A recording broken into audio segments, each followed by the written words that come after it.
Hollywood.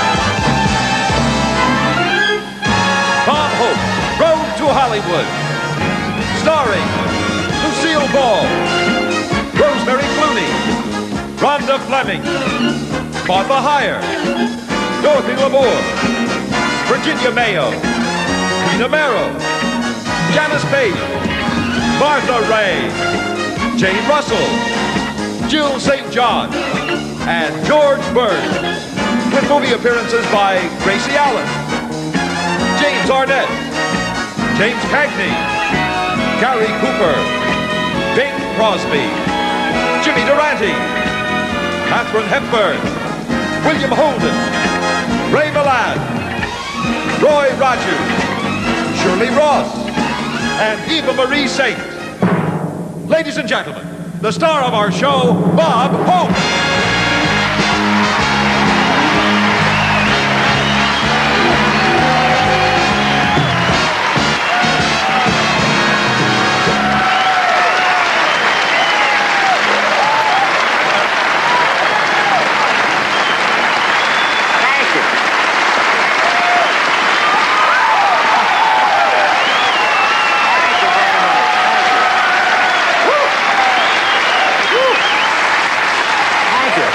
Gentlemen, this is Bob, Road to Hollywood Hope, telling you when you see all my leading ladies and me, it should be quite a feast. I just hope it doesn't look like a rerun of Beauty and the Beast. Yes, sir, this is the winds of Bob Hope. 11 charming ladies and George Burns. No, it's not exactly the winds of war, but it took George and me 18 hours to put on our makeup. And hey, the Oscar nominations are out. Or as they're referred to at my house, missing. I always know when it's Oscar time. Instead of butter, my package of parquet says, "Eat your heart out." And one of the best pictures is Gandhi, in which Mahatma Gandhi tries to get the British to leave India. Of course, that was back in the days when the British used to send out soldiers instead of rock groups. But wasn't it something seeing all those people with shaved heads wearing sheets? I felt like I was in an airport.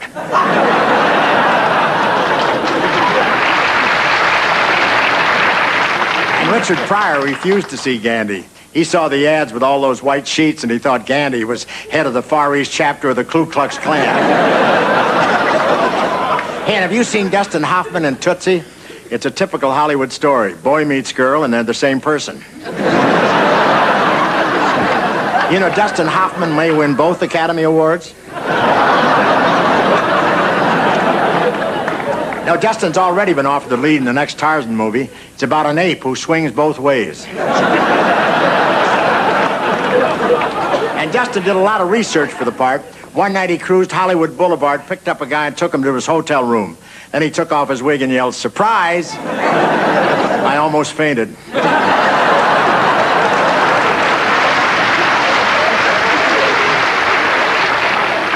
And the verdict is a story about a suit against a hospital run by the Catholic Church.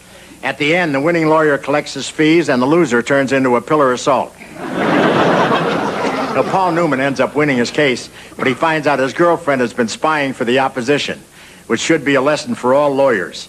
Be careful where you leave your briefs.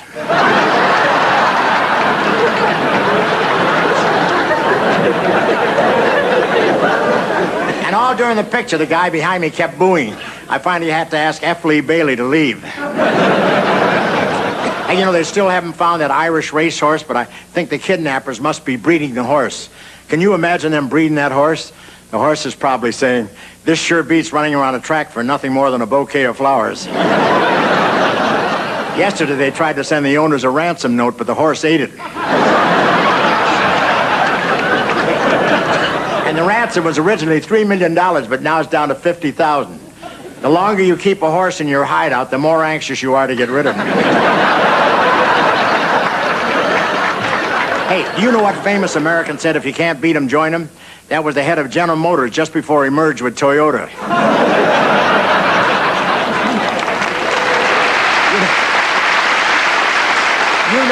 You know that General Motors is thinking of changing its name to General Moto?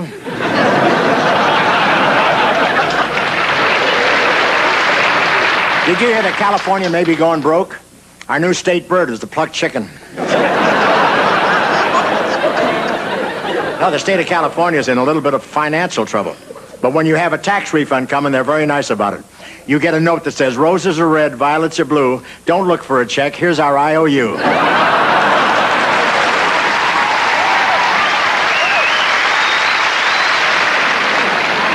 I don't like to have a government owe me money. What if they decide to move? And as you read where Queen Elizabeth is traveling along the West Coast by boat, someone must have warned her about our freeways. And her boat, the Britannia, arrived under full power. I never knew Margaret Thatcher could row that fast. Now, it's the first time the Queen has visited California. Most of us don't recognize her without a postmark across her forehead.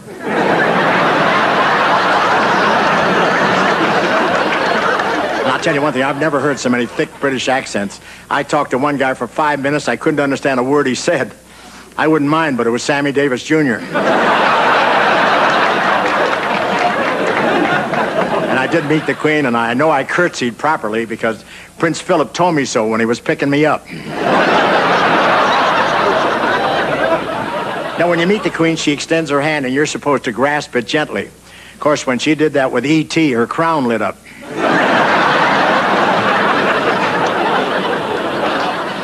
And you must never ask the Queen for her autograph. I once made that mistake at the palace. I offered her my pen, and a footman shoved it up my nose. A few years ago, Jimmy Carter kissed the Queen Mother on the lips and has never been forgiven. She didn't mind the kiss so much, but she hated the smell of peanut butter. And the Queen went to visit the Reagans on their Santa Barbara ranch. Remember the last time Nancy met the Queen? There was a big fuss about her refusing to bow. That was ridiculous. I know Nancy, and she doesn't care if the Queen bows or not.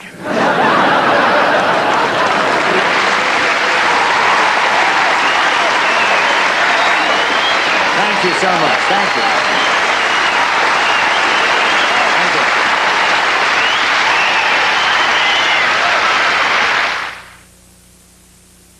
You watch while I go hide. Are you serious? I will tell you later, senor. Yeah, but until then, I have something to tell you. You know, when I'm near you, I'm inspired to sing, though I never have been hired to sing. My voice, as you will find, could not be called sonorous. But if you wouldn't mind, I'll go into the chorus, 'cause you're sweeter than molasses. I wonder what that means. My heart is yours, I offer you A can of beans. just say you'll be my cookie. Oh, that's just what I would wish. 'Cause your rosy lips remind me of A pound of fish. I wish you'd eat more spinach, Why? so you'd be strong for me. And I'd like to be your grapefruit, so you could squeeze me constantly. Oh, we'd be a pair of peaches. And you could be the boss. And then I'd be faithful evermore. Some applesauce. How about that, folks? What poise, what artistry. Walter Winchell, the columnist, asked me how I like my short, and I said, when they catch John Dillinger, they're going to make him sit through it twice.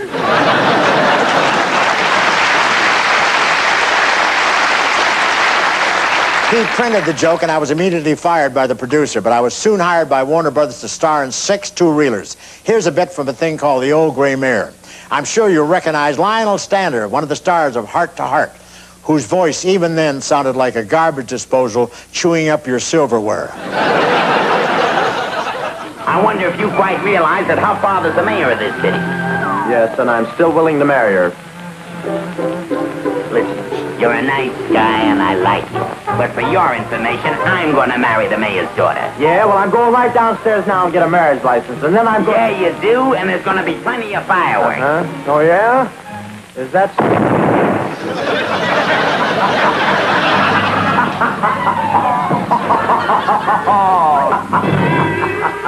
Now listen, you young whippersnapper. If you think you can marry my daughter, you... Oh, you can argue with me till I'm black in the face. But I want to tell you...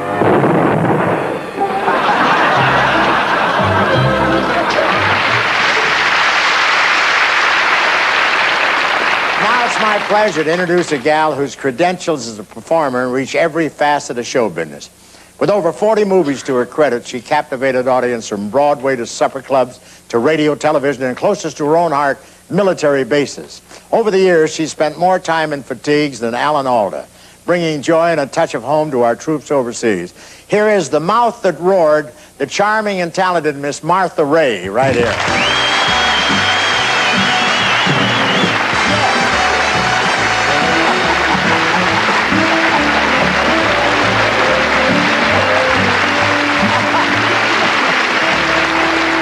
Martha, welcome. I'm so happy you're here. Oh, me too, Bob.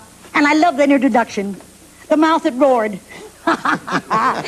It beats what you called me the last time I was on your show. What did I call you then? The Grand Canyon Suite. Oh, yeah, I got that one from your vocal coach.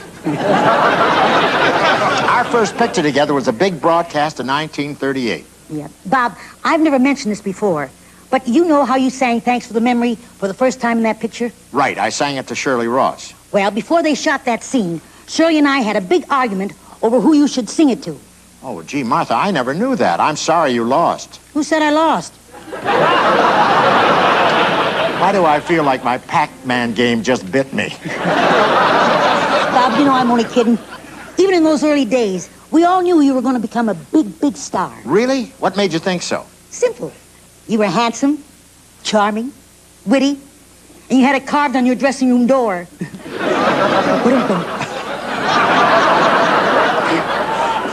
Well, can you blame me? I had so much time to kill between scenes, I took up whittling. Hey, I hear you've been having a ball touring the country. Oh, Bob, it's fantastic.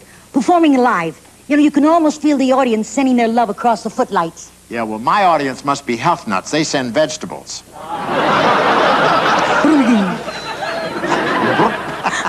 But I know our paths crossed often on the road because, Martha, I was in Detroit last week and heard you singing. I was in Chicago. I know. Bob, did you know my military experience got me a big part in the Winds of War? Really? Well, I didn't notice you in it. Who do you think provided the winds? Well, I guess I just assumed it was Howard Cosell. But back in 1938, you and I appeared in a picture together called Never Say Die. You remember? Oh, how could I forget? Tell me, where did you learn how to kiss like that? Well, I used to practice by blowing up the tires on my Stutz Bearcat. But in the bit of tomfoolery coming up, I've been challenged to a duel by the bad guy played by the great Alan Mowbray. And I'm trying to explain to you which pistol has the blank in it, right? That's the scene, Martha. Now, folks, listen to this. If you can follow this, you can build your own home computer with instructions in Japanese.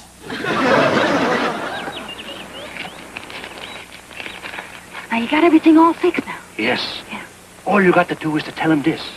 There's a cross on the muzzle of the pistol with the bullet, and a nick on the handle of the pistol with the blank. Oh, I see. Oh, yeah, that's great. Give me that again. There's a cross on the muzzle of the pistol with the bullet, and a nick on the handle of the pistol with the blank. Oh, yeah. Yeah. A nick on a bullet. On the handle. Cross on the muzzle of the pistol with a bullet. And a nick on the handle. Kid me. Yes? You're not going to die. Yeah, I'm not going to die. You're not going to be shot. Oh, that's fine. Let's get out of here. No, wait a minute. When you pick out the gun, remember this. Remember, there's a cross on the muzzle of the pistol with a bullet. Yeah? And a nick on the handle. A nick on the handle of the pistol with a blank. Oh, Mickey. Mickey, give me that again, quick. Yes. There's a muzzle on the cross of... the cross on the muzzle of the... Mickey, this is my life. I'll say that. There's a... don't get excited now. Kretsky, we cannot lose. Huh? One of the pistols has no bullet in it. What? It is marvelous. But how do you know which one? Oh, it's very simple. There is a cross on the muzzle of the pistol with the bullet and a nick on the handle of the pistol with the blank. All right. I've got it. And a mistle on the nozzle of the pistol with the blank. There is a cross on the handle of the muzzle with the bullet. No. There is a cross on the handle of the nickel. Isn't it? No. And a nick on the bullet of the whistle with the blank. Yeah, all right. Stand away. I think I've got it. There's a nos on the grizzle of the mistle with the billet. And a pullet on the nozzle of the nickel with the blank. There's a cross on the puzzle of the mistle with a bullet. There's a... Here, Jack. Come. There is a puzzle on the muzzle of the pullet with the blanket. And a whistle on the panel of the noodle with the cross. Shut up! You shut up! Of all the movies I've made, among the ones that gave me the most laughs and seemed the least like work were the road pictures. Between 1940 and 1962, Bing, Dolly L'Amour, and I traveled from Singapore to Hong Kong, with stops at Zanzibar, Morocco, Utopia, Rio, and Bali in between. What a happy and carefree trio we were, skipping along together arm in arm, mine around Bing and both of Bing's around Dottie. Right now, let's watch these scenes from Road to Utopia. Yes, sir, this is great. I think my worm has B.O. Couldn't be you. And we'll get another. Of course, I will admit there's something phony about that thing. I don't know what it is, but she just don't seem to belong up here in Alaska. Belong. Are you kidding? You don't know any more about women than you do about fishing. No? Well, you see what the score is, don't you? Duke 13, Chester nothing. You're skunked, old boy. Yeah, you're using loaded bait. Besides, when it comes to fishing, you can't tell how good a guy is until you know what he's fishing for. Hi, boys. Here's my fillet. Warm it, huh, honey? Right here. But, Gert, if you don't mind, I'd like to be alone with Derry. Will you run over to Peoria and get me a ham sandwich? Blow and check with me in about 3 years. We may need you as a bridesmaid. Wait a minute. Oh, number 14 just checked in. Well, if you're a good boy, I'll save you a few of the heads, huh? Yeah. Pick one out for yourself. Boy, that guy burns me up, him and his 14 fish. You think there was no romance left? I think all a fella had to do was sit around and catch one little fish. One crummy fish. Come on, let's go for a walk in the woods. Oh, just a minute. I got more nibbles than I can handle. Hey, Bud, where's your partner? Oh, just him. Huh? Just tell him 15 was here. We act tough, see? Mosey over at the bar and ask a few questions. My shot. Couple of strangers in town. Hello, boys. You new in town? Yeah. Join me in a drink? Don't mind if we do. What'd you have? Oh, a couple of fingers of rot gut. What's yours? I'll take a lemonade. In a dirty glass. Big ham around here. Silly place to get a hot foot. Yeah. Come on, help yourself. This is no sailboat, you know. I'm doing my share. Your share? You look like an agent standing there. That fire's pretty important, isn't it? Yes, it is. Makes the boat go, doesn't it? That's right. Supposing it goes out. Supposing it does. I'm ready. You... Oh, that's... Thanks. Hey, what do you do around here? Nothing. Are you in this picture? No, taking a shortcut to stage 10.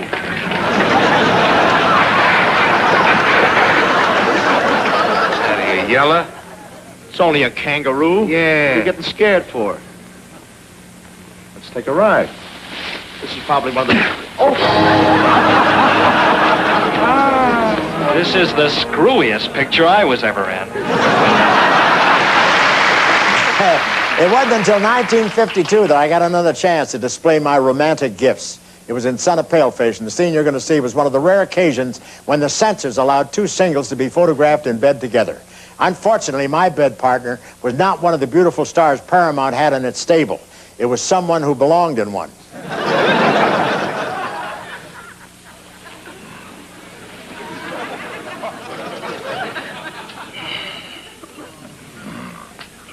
Mike, you know I love you. I loved you ever since the first time I saw you, Mike.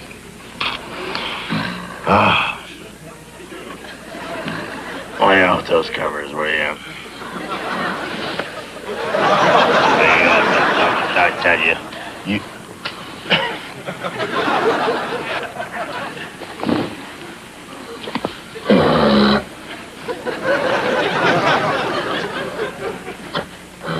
Want me to steal your teeth?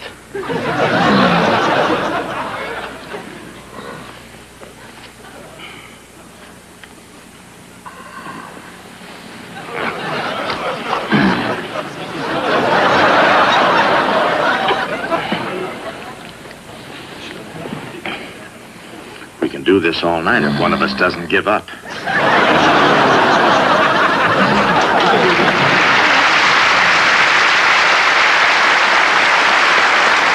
Here's my beautiful co-star in the Pale-Face Pictures, the only actress to become a legend even before her first movie, The Outlaw, was released. In the ensuing years, she more than justified her legendary status with her fine acting and her flair for comedy in countless films and on stage. She's also an accomplished singer who's appeared in many of the top clubs around the country. Ladies and gentlemen, the fabulous Jane Russell, right here.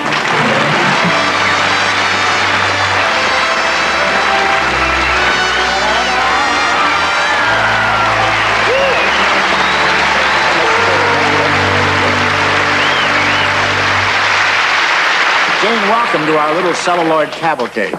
Thank you, Bob. You know, that scene you did with Trigger sure brought back memories. Yeah, imagine me in bed with a horse. Talk about cruelty to animals. Are you kidding? Trigger got into bed with his shoes on. He kicked so much when we finished the scene, I was 6 inches shorter. Is it true he wouldn't get into bed until you said, I love you? I not only had to profess my undying love, but I also had to promise to introduce him to Mr. Ed. Did you know that scene almost ended my career in Hollywood? How? Well, Trigger kept telling everyone we were engaged to be married. I never believed that. Trigger already had a groom.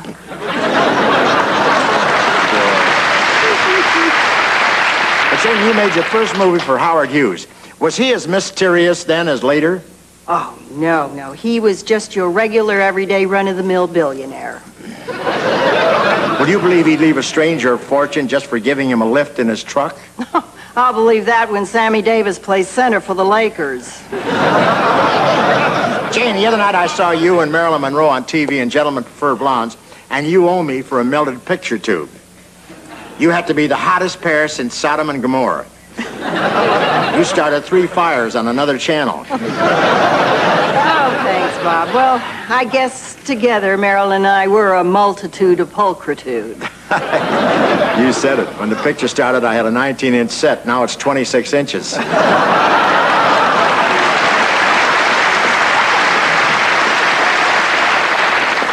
Jane, when we made Pale-Face, people loved Westerners. Today, they probably seem too tame. Oh, I don't know, Bob. Westerns had killers and thieves and moral degenerates. They're still around in pictures today. Yeah, but today they're the good guys. Jane, could you stand some more Pale-Face? Does Truman Capote love quiche? I'm gonna join that wagon train. Yeah, you can't join him without a wagon. Make up your mind. Are you going with me?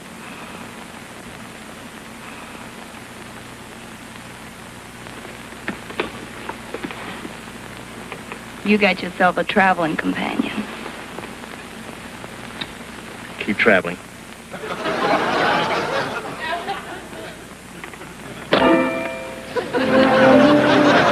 Boy, can you kiss? East is east, and west is west, and the wrong one I have chose. Let's go where you keep on wearing those frills and flowers and buttons and bows, rings and things and buttons and bows. Give me Eastern trimming where women are women in high silk hose and peekaboo clothes and French perfume that rocks the room, and you're all mine. in buttons and I bows. love coffee, I love tea, I love the girls, and I love me. You're all mine in buttons and When I bows. was 12, oh, what a joy. Mom told me I was a boy. You're all mine in buttons and I'll bows. have a great big smack if you give my beanbag back. You're all mine in buttons and You're bows. a doll and I'm a dandy. Let's chip in for cotton candy. You're all mine in buttons and bows.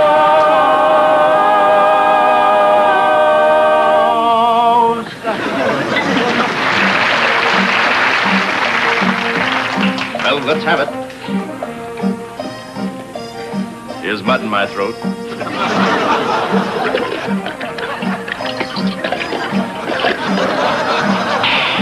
Put a head on it.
Atta girl.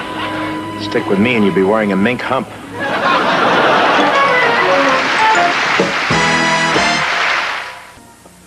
Good evening.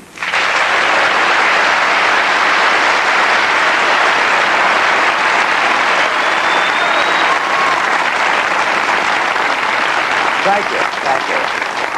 I'm not one of Bob's leading ladies. I could have been, but I turned it down. That's not true. Dorothy Lamour beat me out. She looks sexier in a sarong than I do. George, what are you doing out here? Why didn't you wait for my glowing introduction? At my age, I can't afford to wait.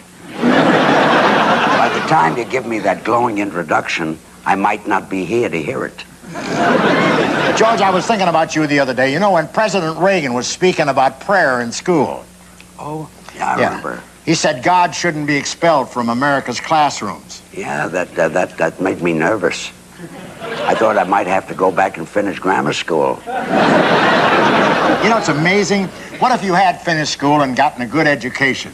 There's no telling what a success you might have been. It staggers the imagination. I might never have won an Oscar. Oscar? What's an Oscar? Playing it stupid helps ease the pain. Bob, I can remember when you were first signed by Paramount. Gracie and I'd been there for a few years. Let's see, that was 1937? Right. It was a great year for child stars. Freddie Bartholomew, Jackie Coogan, Bobby Hope. Those early days at Paramount were really fun, weren't they? That's for sure. And I was really impressed with you, George, because you were a personal friend of Adolph Zucker, the head of the studio. You used to play gin rummy with him all the time. Yeah, I did. Let me tell you about one of those gin rummy games. Mr. Zucker knocked and he says, I'm going down with 10. He had 11. He had a 7 and a 4. I says, Mr. Zucker, before we throw in those cards, Gracie and I are now doing a picture with Bing Crosby for you. And in this picture, Crosby sings 4 songs. How about letting me sing one of the songs? He says, George, Crosby is going to sing all 4 songs. I said, you got 11. You got 11. He says, George, you've been working for us now for 6 years. Do you like working for Paramount? I says, I love it. He says, do you like living here? I says, I love it. He says, you wouldn't want to move back east? I says, no, sir. He says, how much is 7 and 4? I says, 10. Beautiful, George. But, George, you know why you're here. Of course. I smoke, I drink martinis, I dance close, and you want to take me out tonight. No? Besides that. Oh, besides that. You're going to show a scene of College Swing. Mm-hmm. It came out in 1938. The only picture that Gracie, you and I made together. Right. Just one thing, George. I hate to tell you this, but you're not in this scene. Well, that should help a little. But don't give it a thought, Bob. Everybody knows who the star of Burns and Allen was. Yeah. In college swing, Gracie comes from a family where no one has graduated from college in 200 years. But if Gracie passes her final exam, she'll not only graduate, she'll inherit the college. I'm the charming young juvenile who tries to con her into signing a contract to be her tutor. I think they stole that plot from Shakespeare. Look, fun is fun, but I came here on business. Now, you've never signed our little contract. How do you know I didn't sign it? How do I know? There's no signature on it. Well, if there's no signature on it, how do you know I didn't sign it? Maybe somebody else didn't sign it. Look, Tracy, I have to have this contract signed to show my good faith. Oh, that's all right, Bud. I take your word for it. Yeah, but will the Guarantee Trust Company take my word for it? No. No? No. Oh. So just be a good girl and sign it right there. Well, I don't believe in signing things that I didn't write. Now, if you want me to write you a little poem, I'll be glad to sign it. Yeah, thank you. This is a contract. So let me explain it to you. Now, for the sum of $10,000, I guarantee to tutor you so that you will positively graduate. Oh, don't be silly, Bud. If you're going to give me $10,000, I don't care whether I graduate or not. I'm not supposed to give you $10,000. You're supposed to give me $10,000. Oh, that'll make it a $20,000 deal. I knew you'd understand it. Now, when the college and the money become your property, this stipulates that you hire me as your manager and advisor at a salary of $25,000 a year, plus the usual perquisites. Plus the usual perquisites. Don't change the subject now. Are you signing this contract or am I signing this contract? You are. Oh, and then don't act like I am. All right, Tracy, have it your way. Here's my pen. Sign right here. Oh, wait a minute. Will this be legal if I sign with your pen? Oh, can you keep a secret? Oh, sure. It's not really my pen. That makes it better.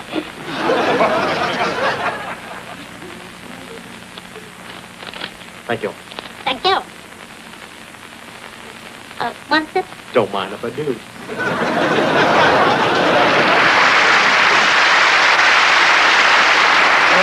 Gracie was something special, a genuine original. And she was something special off stage, too. You know, I can remember some of the Burns and Allen jokes from that picture. I'll be Gracie. Ask me where I went to school. Where did you go to school? I can't say. Why not? Well, the school pays me $25 a week not to tell. Yeah. George, it's always a kick to have you. It's refreshing for me to be working with one of my elders. You're lucky. I don't have any. But I love old age. I never leave home without it. George Burns, ladies and gentlemen, right there. Bob Hope. Thank you, George. You got it.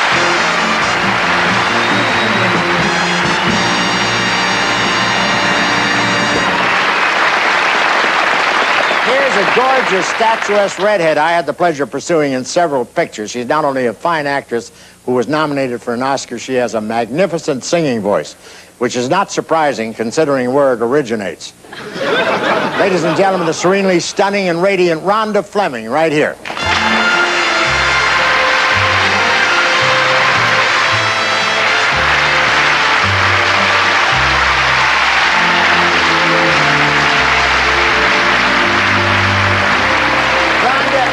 So happy to have you on our show. Tell me, is your dressing room okay? Excellent, Bob. No trouble parking? Not a bit. Why? I just want to make your visit perfect, you know. Ah, that's sweet of you, Bob. But you're making me feel like John Robinson on the first day of the Rams training camp. Well, maybe I am overdoing it, but can you blame me? Rhonda, you're still as charming and as beautiful as you were when we made The Great Lover together. That's very sweet. You read that just right, Robert. You know, I did have a great time working on that picture with you. In fact, it was right after I had finished A Connecticut Yankee with Bing Crosby. Yeah, and you came to me to try to salvage your career. Not exactly, but, oh, Bing. He was so charming and worldly wise and sophisticated. He had me walking around in a daze. That wasn't charm. Whenever he worked with beautiful women, he always had Novocaine in his makeup. Now, Robert, there's no reason for bitterness. Believe me, as a lover, you were completely adequate. And the Dolphins think they took a beating. Oh, I love it when you think your feelings have been hurt. The little boy in you comes out. Well, don't just stand there. Help me bring him back. I'll never find another one that cute. But tell me, Rhonda, does your husband, Ted Mann, still own all those movie theaters? Oh, yes. Why? Well, do you think he'd be interested in having a Bob Hope Film Festival? Now, Robert, why on earth would you want a film festival? Why? Because so many big people never had a film festival.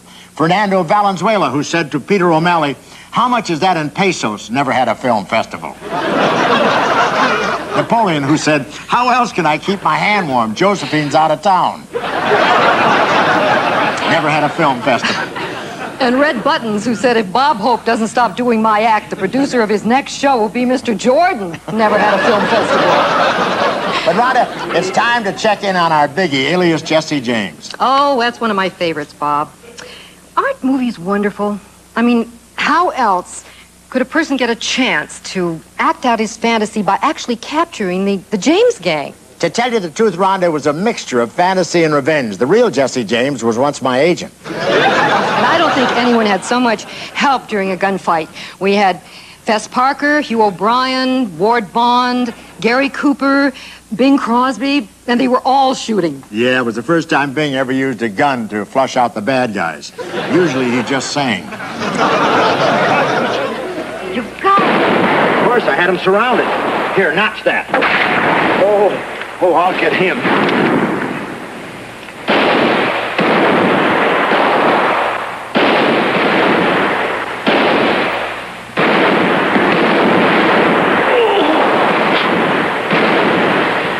That got him. Ah, that's one more. Notch it again.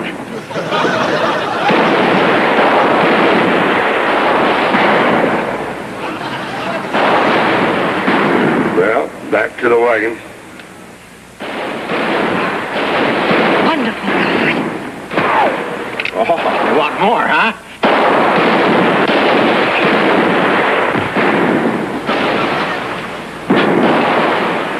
Well, another one for Blue Hill. I'll bet they're sorry they ever tangled with me.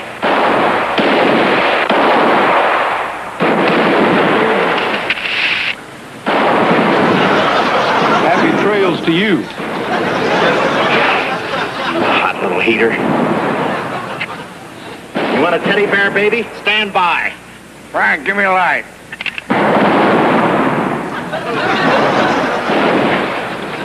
Shoot it, my friend, will you? Make smaller notches. I may run out of the handle. I'm stuff that's shooting.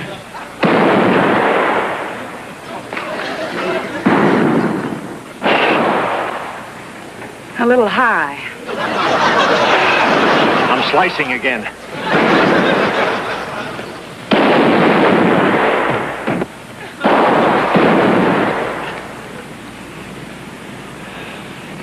Yep. Man, do I handle this thing. Milford, I think there's a man behind that barrel. Huh? Give me that rifle.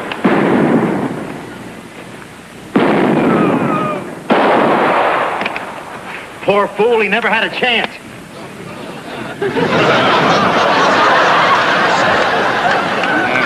Pale-faced bite dust. Somebody's been smuggling guns to the Indians. This is the shot I've been waiting for.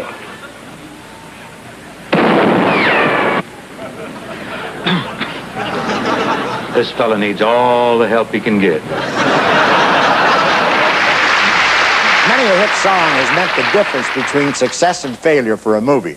Paramount was so impressed with Thanks for the Memory and the big broadcast that they put Shirley Ross and me into a movie of the same name. One of its highlights was this lovely song. Here we are, crazy in the head. Gee, your eyes are gorgeous. Yeah. Even when they're red. Is that the milkman? No, that's dawn breaking. I'm sorry. Do you remember the nights we used to cuddle in the car, watching every last fading star? Remember? The doctor said your health was under par. And you, my little snooks, were ruining your looks.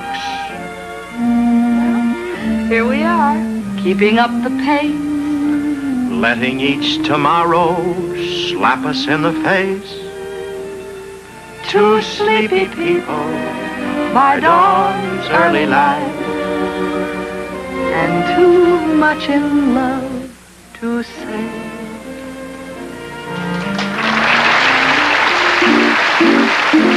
Here's Eva Marie Saint in That Certain Feeling. That certain feeling, first time I met you, I hit the ceiling, I cannot forget you. I felt it happen just as you came in view. Grew sort of dizzy, thought, gee, who is she? That certain feeling, I'm here to confess it, is so appealing, no words can express it. I cannot hide it, I must confide it. I'm feeling that feeling too. Here's one of the nation's great pop singers whose velvety smooth voice thrilled us in such perennial hits as Tenderly, Come On to My House, and Hey There. She was in the top 10 more than USC, and her records turned into gold so many times her dentist tried to adopt her. She appeared with me in a movie called Here Come the Girls.